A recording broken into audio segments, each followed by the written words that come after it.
hard-hitting novel that inspired a classic war film, 12 O'Clock High was a very personal project for co-authors Beirne Lay Jr. and Sy Bartlett.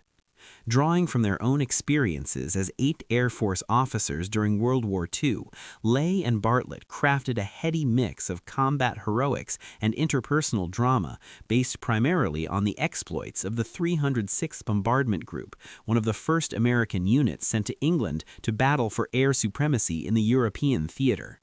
The resulting novel and film boasted an authentic grittiness that only true life could inspire. Ironically, the project almost didn't get off the ground.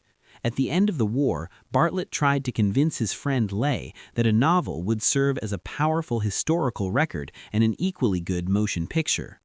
Lay, a writer and pilot who had served as a bomb group commander, wouldn't agree to such an emotional project so soon after the last shot of World War II had been fired. "The time just isn't right," Lay told his friend. "People are tired of war films." But the enthusiastic Bartlett finally coaxed Lay into agreeing, and the two men got to work. At the time, Lay was sharing a small apartment with relatives in Los Angeles. Unable to work in such cramped quarters, he turned the basement of the building into a makeshift office. Once I had seated myself at the orange crate which served as a desk for my portable typewriter, illuminated by a naked ceiling bulb and a small cellar window on one wall. I was on my own. There was nothing else to do but write. For the next 15 months, Lay and Bartlett crafted a tale of a bomb group commander, Brigadier General Frank Savage, whose hard-charging leadership boosts his unit's combat performance but ultimately overwhelms him psychologically. Bartlett had returned to his pre-war civilian career as a writer-producer at 20th Century Fox Studios, and he would get together with Lay in the evenings. Credit for the book's title went to actress Ellen Drew, who was married to Bartlett at the time. According to Lay, she overheard us discussing German fighter tactics, which usually involved head-on attacks from 12 O'Clock High. "There's your title," she cried. Harper Brothers publishers rolled out the first hardcover edition of 12 O'Clock High in the spring of 1948. The Reich Wreckers. The real-life inspiration for 12 O'Clock High, the 306th Bombardment Group, served in combat from October 1942 until April 1945. Nicknamed the Reich Wreckers, the unit was based in the village of Thurley, 30 miles west of Cambridge, England. During its early forays against enemy targets, the 306th suffered heavy casualties. "We were averaging 10% losses on each mission," noted Bill Lanford, one of the pilots. Not a happy thought for those that hoped to complete a 25-raid combat tour. In 7 months, the 306th lost 20 of its original 35 crews, in addition to several replacement crews. Bomber Command held the group commander, Colonel Charles "Chip" Overacker, responsible for his unit's weak results. Part of the problem was Overacker's growing commitment to his troops. A social man who cherished close relationships, Overacker was more a father figure than a hard-nosed combat leader. At 8th Bomber Command headquarters, Brigadier General Ira Aker grew more and more concerned with the 306th's performance.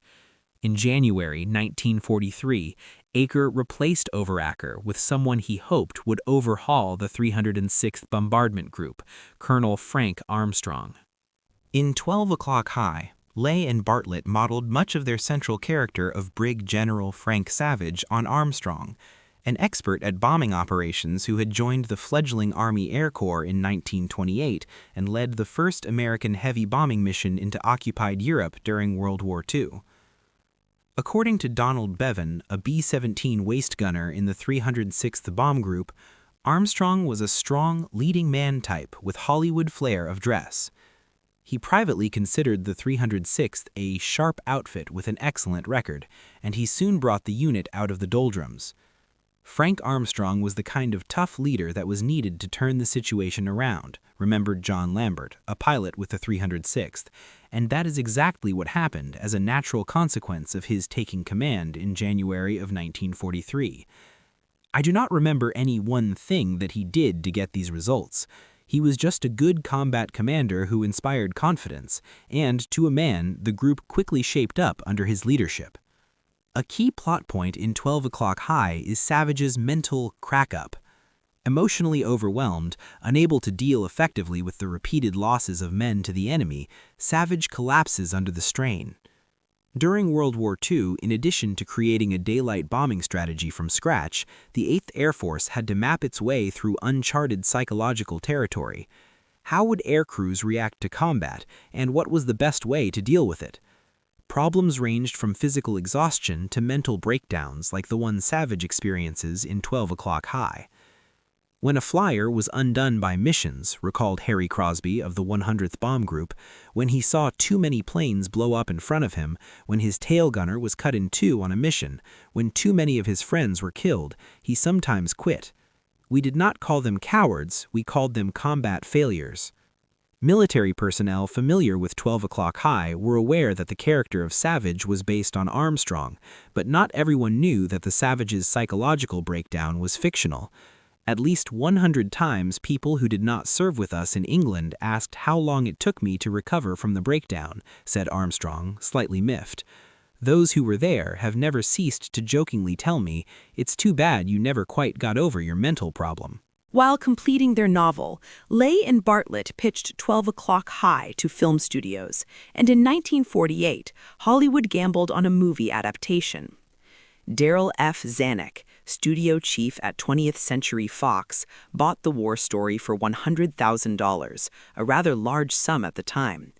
To recreate a World War II airbase for the film, Fox needed the help of the U.S. Air Force.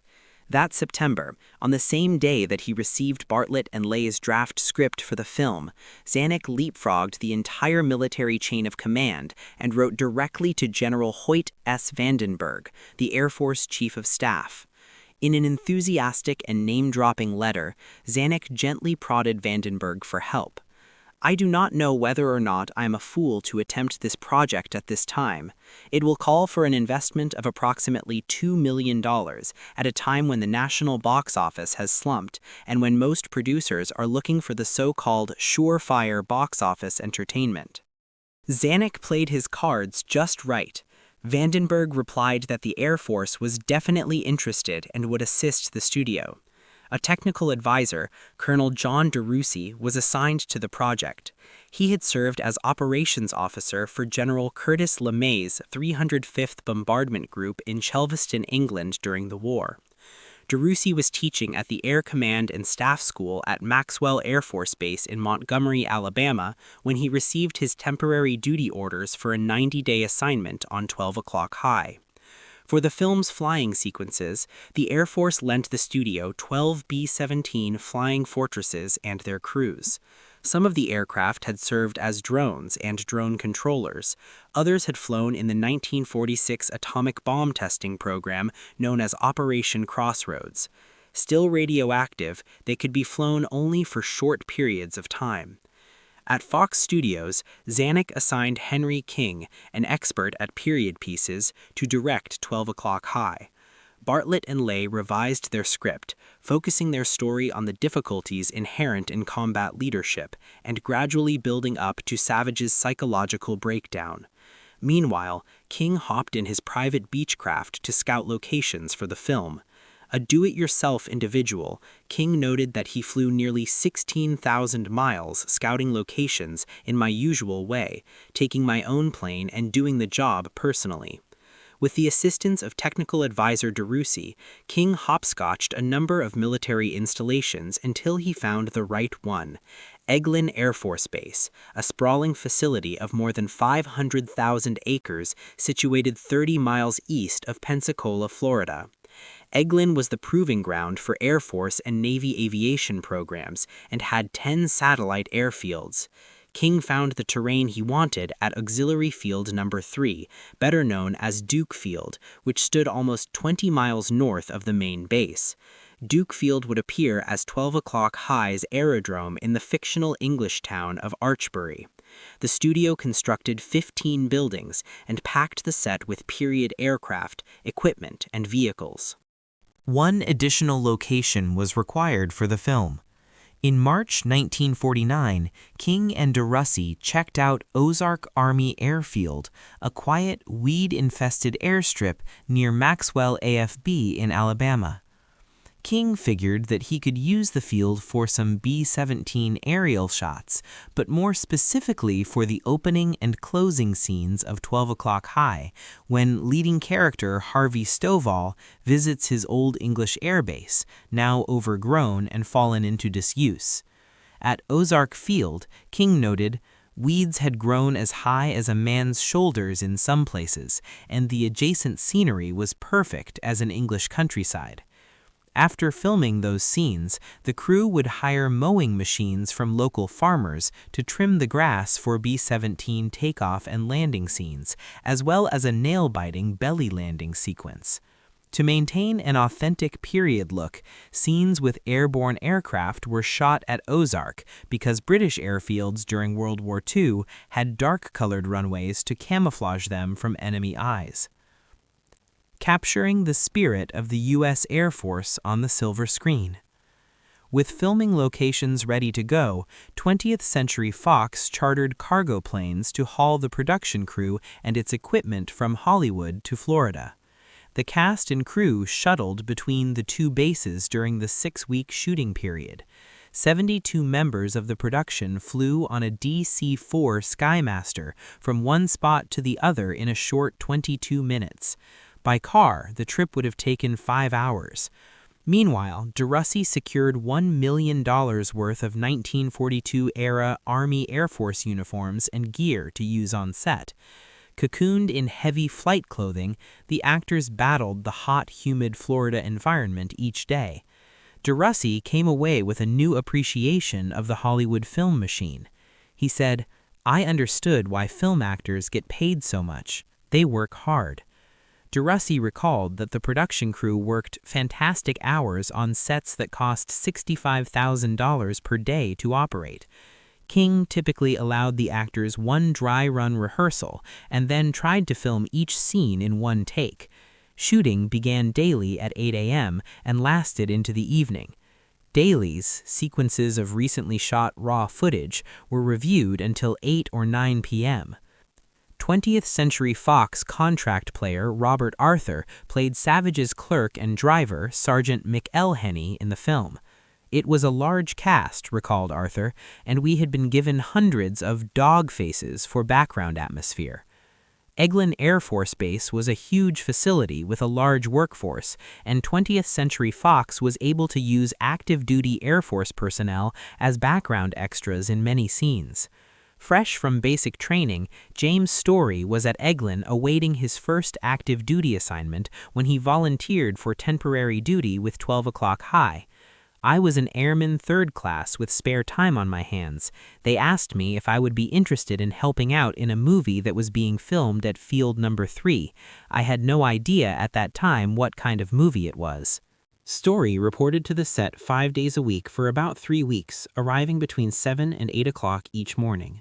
"We then lined up at a building and filed through.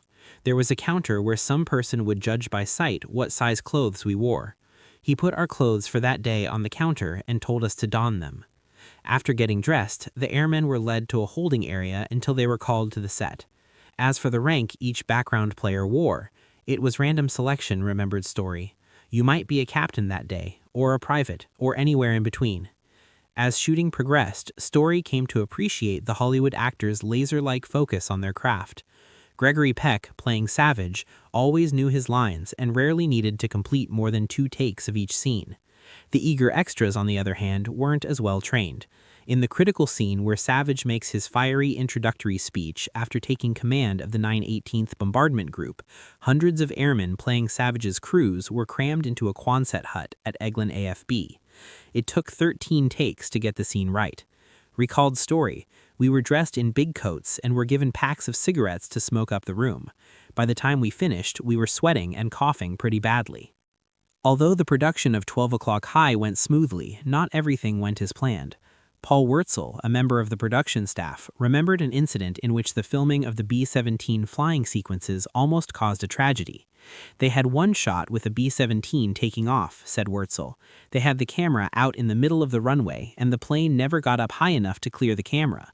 One of the wheels was retracting. It hit the top of the camera. There were a couple of cameramen out there that shouldn't have been. They should have just turned it on and run away, you know. But they didn't. The cameramen waited, and the wheel hit a box of filters that was sitting there, and a lot of red filters went up in the air, and they thought this guy got killed. I remember his name as Red Crawford, the camera assistant. After it was over, they went into the NCO club for a drink or something, and he just fell flat on his face, passed out in a faint. He didn't react till a few hours later. He didn't know what had happened to him. After initially refusing to provide an operational B-17 for the belly landing scene, the Air Force relented and instructed DeRussy to select one of the aircraft already loaned to the production. Filming of the dangerous belly landing sequence took place at Ozark Field. It could only be done once. If the scene was unsuccessful, it was doubtful that the Air Force would provide another aircraft for the studio to destroy. Although the Air Force allowed its pilots to fly the B-17s in formation scenes, it refused to lend any of its crews for the stunt crash. DeRussy, who had personally led some of the formation flying, was eager to belly-land B-17 himself, but as an active-duty Air Force officer, he was prohibited from doing so.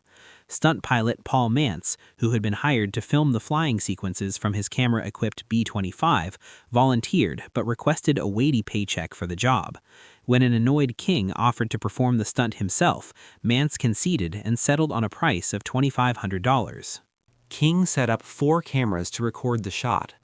According to author Bruce Orris, Mantz's mechanic loaded the aircraft with minimal fuel and welded a rod across the power switches so that Mantz could cut them as soon as he hit the ground. The scene called for Mantz to barrel the huge ship between 2 tents and knock down the poles that were holding them up. Behind the controls of the B-17 Eager Beaver, Mantz flew at 110 miles per hour and carefully dropped the 38,000-pound aircraft, wheels up, on the grass at Ozark Field. It slid almost 1,200 feet on its belly and gradually ground to a halt. The nail-biting stunt would become one of the most memorable scenes in 12 O'Clock High. Director King and his company of 150 people completed the 4-week location shoot in June 1949, then returned to the Fox Studios in Hollywood, where craftsmen had built the interior sets for 12 O'Clock High. These included barracks and offices, as well as the ornate rooms of Wycombe Abbey, the headquarters of Bomber Command. 5 more weeks of studio time involved process shooting in a B-17 mock-up, an abbreviated fuselage modified for camera access. Actors delivered their lines from the mock-up while film of real B-17s in formation was projected behind them to simulate flight. Production wrapped on July 1, 1949, and the finished product premiered in December of that year.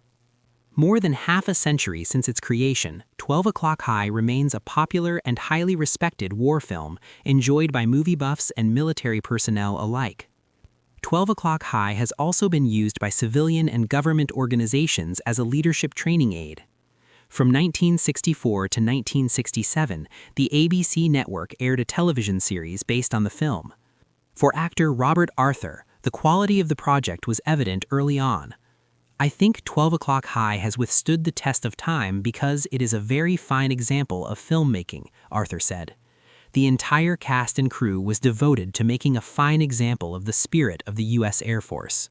There wasn't a moment that we weren't determined to make a great movie.